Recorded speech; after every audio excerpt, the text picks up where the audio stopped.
sorry, that was the intro for 3b. You guys ready for 3b? All right. So they want this partial sum. This is not an infinite sum. So if they want a partial sum, step one, is it going to be arithmetic or geo?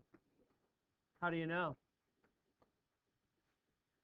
How do you know this is geo and not arithmetic?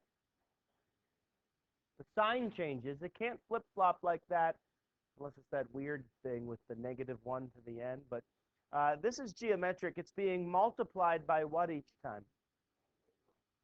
-0.2. So it's geometric, and we know that r is -0.2. If you need a review on how to find r, that's kind of a separate video. All right? Let's move on. So r is -0.2, and it's a partial sum. So we go to this formula. u1 times 1 minus r to the n, all over 1 minus r. Do we know r? Do we know the first term? Do we know n? No. So that's where we can get stuck in a problem like this. We know the first term is 150. R is -0.2. And r is -0.2 again, down there. A little decimal there. But we don't know the n. So there's no way to calculate this unless you figure out what n is. You want the or the challenging way using logs. The easy way goes something like this. Are you ready? To figure out how many terms there are, you start a recursion process on your calculator by entering 150, enter. What's it multiplying by? -0.2. That's term 2, 3, 4, 5, 6, 7, 8, 9. Are we there yet? Yes, it's behind the ladybug. What was it?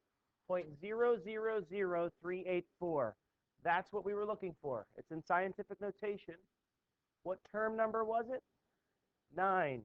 So now we know n is 9, and we can proceed with the formula.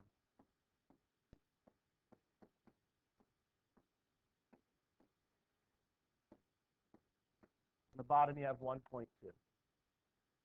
Okay, is there anybody who's not getting the right answer even after figuring out what n is? The right answer is 125.000064. If you just said the answer is 125, and you did it by doing this, that would be the sum of this series infinitely.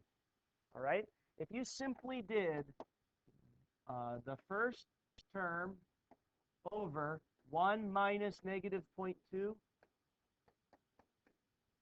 you get 125. That's the sum of this series in the long run. If you continue to go to infinity, to an infinite number of terms. All right? That's not the exact answer, however, for the sum of these 9 terms. The sum of these 9 terms comes out to be 125.000064. As you continue to add these positive and negative values over time, the limit of this thing is 125. But this is the answer we're looking for, the partial sum of the first 9 terms.